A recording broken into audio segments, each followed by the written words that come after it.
चलो बात करते हैं सूक्ष्म शरीर की अनंत गहराइयों की, जहां विज्ञान और मानव की साधारण सोच के परे ऊर्जाओं का एक ऐसा नेटवर्क मौजूद है जिसे हम नाड़ियां कहते हैं, जिसको संस्कृत के शब्द नाड़ से लिया गया है, जिसका अर्थ है प्रवाह या फ्लो। वो फिजिकल नर्व्स नहीं होती दोस्तों, बल्कि प्राणिक चेतना की धाराएं हैं जो हमारे अस्तित्व के भूभाग से किसी चमकदार नदियों की तरह बहती हैं। जिस तरह नदियां पृथ्वी को पोषण देने के लिए पानी ले जाती हैं, उसी तरह नाड़ियां प्राण को ले जाती हैं। वो जीवन शक्ति मनुष्य की आंतरिक दुनिया के माध्यम से हर एक सांस, हर एक विचार और हर एक सपने को जीवंत रखती हैं। उम्मीद है दोस्तों कि आप मेरे इस छोटी सी बात को गहराई से समझ गए होंगे। योगिक ग्रंथों में करीब 72,000 नाड़ियों की बात की गई है। हालांकि वास्तव में संख्या बहुत बड़ी है, बिल्कुल सितारों की तरह, लेकिन उनमें से 10 सर्वोच्च हैं। आज हम उन 10 चमकदार द्वार के बारे में जानने वाले हैं जिन्हें मनोवाह नाड़ियां कहा जाता है। मनोवाह का अर्थ है मन को ले जाने वाले चैनल्स, या अगर मैं अधिक काव्यात्मक रूप से कहूँ, 10 द्वार जिनके माध्यम से आत्मा मृत्यु के समय शरीर से बाहर निकल सकती है या ध्यान में उच्च अवस्थाओं में प्रवेश कर सकती है। आज हम इसी अनंत ज्ञान की गहराइयों में उतरेंगे और एक एक करके उस आध्यात्मिक ज्ञान को जानेंगे जो हमें जीवंत बनाए हुई है, अस्तित्व की धूप की उस परछाई तले, जहाँ मानव रक्त शरीर को पोषित करता है, जहाँ जीवन की हर एक सांस आपको बनाए रखती है, जहाँ आप अपने आप को मैं के रूप में जानते हो।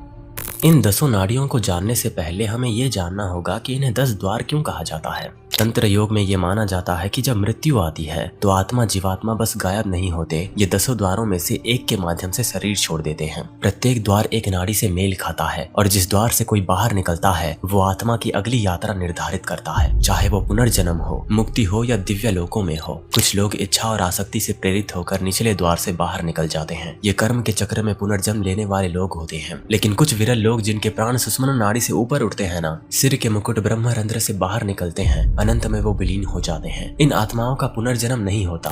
मनोवाह शब्द का शाब्दिक अर्थ है वो जो मन को बहन करता है, लेकिन योगिक अर्थ में इसका अर्थ इससे कहीं अधिक है। ये नाड़ियां सिर्फ चंचल मन को ही नहीं ले जाती, वे चेतना के सार, हमारे प्राण, वृत्तियां, संस्कार, हमारे संपूर्ण ऊर्जावान और कर्म संबंधी खाका को ले जाती हैं। ये नाड़ियां भाग्य की अदृश्य सड़कें हैं दोस्तों, एक ऐसा सूक्ष्म राजमार्ग जहाँ इच्छा, विचार, सांस और आत्मा यात्रा करती हैं। ऐसे समय जब आत्मा पर्दे के पीछे से झांकती है। तो चलिए दोस्तों, अब हम इन 10 नाड़ियों को एक एक करके समझते हैं और आध्यात्मिकता के इस महाज्ञान को ग्रहण करते हैं। पहले आता है सुषुम्ना नाड़ी, जो मुक्ति का केंद्रीय चैनल मार्ग है। सूक्ष्म रीढ़ में छिपी हुई मूलाधार से ब्रह्मरंध्र तक बहती हुई सुषुम्ना नाड़ी आध्यात्मिक उत्थान का शाही मार्ग है। ये केवल एक चैनल नहीं, ये अक्षभुंडी भी है, प्रकाश का स्तंभ है जिसके माध्यम से कुंडलिनी अनंत के साथ पुनर्मिलन की तलाश में अग्नि सर्प की तरह उठती है। ईडा और पिंगला के विपरीत जो द्वैत के साथ नृत्य करती है, पुरुष और स्त्री, सूर्य और चंद्रमा, सुषुम्ना मध्य मार्ग है, रीढ़ की हड्डी की स्थिरता जिसके माध्यम से अद्वैत का एहसास होता है। गहरे ध्यान में जब प्राण सुषुम्ना से बहता है तो दुनिया गायब हो जाती है, शरीर एक खोखली बांसुरी बन जाती है। मौन इसके माध्यम से गाता है। जब आत्मा इस द्वार से निकलती है तो उसे मोक्ष की प्राप्ति होती है। कोई पुनर्जन्म नहीं, कोई वापसी नहीं, ये तो आंतरिक मृत्यु की महाअग्नि है और अंतिम स्वतंत्रता का महाप्रकाश है। दूसरे नंबर पर आता है ईडा नाड़ी, जो चांदनी का स्त्रीवत प्रवाह मार्ग है। सुषुम्ना नाड़ी के बाईं ओर रात के ठंडे जंगल में बहती नदी की तरह ईडा नाड़ी भी बहती है। आत्मनिरीक्षण, भावना और शीतल ऊर्जा का चैनल। ये आधार चक्र से शुरू होकर अज्ञा चक्र तक बहती है। ध्रुवता की पवित्र लय में पिंगला को काटती है। ईडा चंद्रमा की महासांस है और सूक्ष्म शरीर की कोमल मां है। ये बाएं नथुने और दाहिने मस्तक को नियंत्रित करता है और ये नाड़ी स्मृति, भावना और सपने के बीच को रखती है। जब ईडा नाड़ी हावी होती है दोस्तों, तो व्यक्ति अंतर्मुखी, कल्पनाशील और दार्शनिक हो जाता है, लेकिन जड़ता, आलस्य और उदासी भी उसके साथ पड़ जाते हैं। हमारे आध्यात्मिक जीवन में ईडा नाड़ी को संतुलित होना चाहिए, क्योंकि वो गर्भ की वृद्धि, ब्रह्मांड का अंतर्ज्ञान और आंतरिक गुफा की शांति को रखती है। अब तीसरे नंबर पर आता है पिंगला नाड़ी, जो प्राण शक्ति की सौर नदी का मार्ग है। सुषुम्ना के दाईं और ईडा के विपरीत पिंगला नाड़ी बहती है। मर्दाना, सौर चैनल, गर्म और गतिशील। ये दाएं नथुने बाएं मस्तक को नियंत्रित करती है और ये नाड़ी तर्क, इच्छा शक्ति, क्रिया और बाहरी गति का प्रतीक है। ये वो अग्नि है जो न केवल भोजन बल्कि विचार को भी पचाती है। जब पिंगला नाड़ी हावी होती है दोस्तों, तो व्यक्ति प्रेरित, उत्पादक और शारीरिक रूप से शक्तिशाली हो जाता है, लेकिन आक्रामक, बेचैन और अहंकारी भी हो जाता है। ये कर्म की महाज्वाला है, इच्छा की अग्नि है और शरीर मन का इंजन है। ईडा की तरह पिंगला को अकेले शासन नहीं करना चाहिए। केवल जब सूर्य और चंद्रमा एक हो जाते हैं, पिंगला और ईडा, तब सुषुम्ना का द्वार खुलते हैं और तभी जागृत होती है दोस्तों तीसरी आंख जो हमारे अंतर में मौजूद है। और चौथे नंबर पर आता है गांधारी नाड़ी, जो छिपी हुई दूरदर्शी धारा का मार्ग है। गांधारी नाड़ी बाईं आंख के नीचे से निकलती है।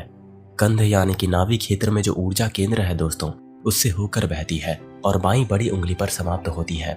ऐसा कहा जाता है कि ये मानसिक ऊर्जा को ले जाती है, जो शरीर के निचले भौतिक भाग से तीसरी आंख तक सूक्ष्म छापों को संचारित करती है। ईड़ा के पीछे गांधारी एक छिपी हुई पुजारन की तरह है, छिपी हुई और रहस्यमयी। सपनों और मौन के क्षणों में सच्चाई को फुसफुसाती है। इसकी ऊर्जा सूक्ष्म दृष्टि से जुड़ी हुई है, आंखों से नहीं बल्कि आत्मा से। जब गांधारी नाड़ी जागृत होती है तो ये आंतरिक अंतर्ज्ञान, सूक्ष्म जागरूकता और ऊर्जा नियंत्रण को मजबूत करती है, जो गहन यौगिक अभ्यास में एक महत्वपूर्ण चैनल है। पांचवें नंबर पर आती है हस्तजिह्वा नाड़ी, जो जमीनी अभिव्यक्त चैनल का मार्ग है।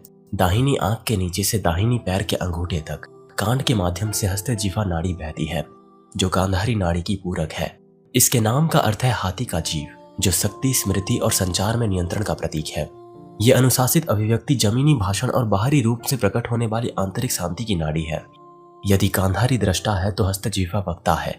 एक तरीके से दोस्तों ये समझ लीजिए कि आध्यात्मिक अंतर्दृष्टि को शब्दों में, गति में और सन्निहित शक्ति में अनुवाद करना ही हस्तजिह्वा नाड़ी का काम है। ये मन और क्रिया, आंख और पैर, विचार और अभिव्यक्ति के बीच के पुल का प्रतिनिधित्व करती है। उसी तरह छठे नंबर पर आता है दोस्तों यशस्विनी नाड़ी, जो आंतरिक गौरव का प्रतीक है। यशस्विनी नाड़ी दाहिनी पैर के अंगूठे से शुरू होकर कंध तक जाती है और बाएं कान पर समाप्त होती है। इसके नाम का अर्थ है दीप्तिमान या गौरवशाली, और कहा जाता है कि यह आत्मा की दिव्य पहचान को संचारित करती है। सांसारिक अर्थों में प्रसिद्ध नहीं बल्कि एक गहरा गौरव, धर्म का प्रकाश पूर्ण होना, ब्रह्मांड के कानों में कंपन करने वाली अपनी सच्चाई की ध्वनि। ये नाड़ी उन योगियों में जागृत होती है जो बिना किसी समझौते के सत्य के मार्ग पर चलते हैं। इसका प्रवाह सूक्ष्म, उत्थानशील और आत्मपुष्टि करने वाला होता है। यह हमें सिखाता है कि अपने मार्ग पर गरिमा के साथ चलो, ब्रह्मांड आपके कदमों को सुनता है।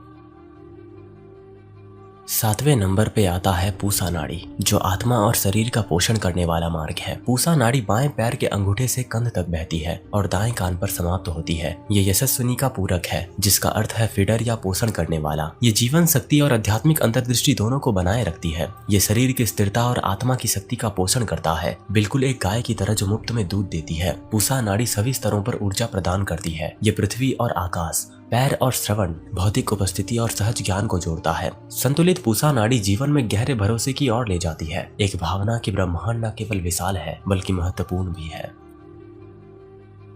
आठवें नंबर पर आता है अलंबूसा नाड़ी, जो परिवर्तन का महापर्दा है। अलंबूसा गुदे से मुख तक बहती है, कंध से होकर ये गुजरती है। ये सबसे निचली और सबसे मौलिक प्रवृत्तियों को नियंत्रित करती है, लेकिन साथ ही उनके आध्यात्मिक उद्दत्तीकरण को भी नियंत्रित करती है। ये वाणी और अस्तित्व के बीच, भूख और अभिव्यक्ति के बीच का पुल है। जब ये जागृत नहीं होती तो ये मूल इच्छाओं, अहंकार के कोहरे को दर्शाती है, लेकिन जब सचेत रूप से ये सक्रिय होती है ना, तो ये भूख को अभिव्यक्ति में और प्रवृत्ति को आवाहन में बदल देती है। अलंबूसा हमें याद दिलाती है कि यदि जागरूकता के माध्यम से परिष्कृत किया जाए तो सबसे निचली ऊर्जा भी पवित्र ईंधन बन सकती है।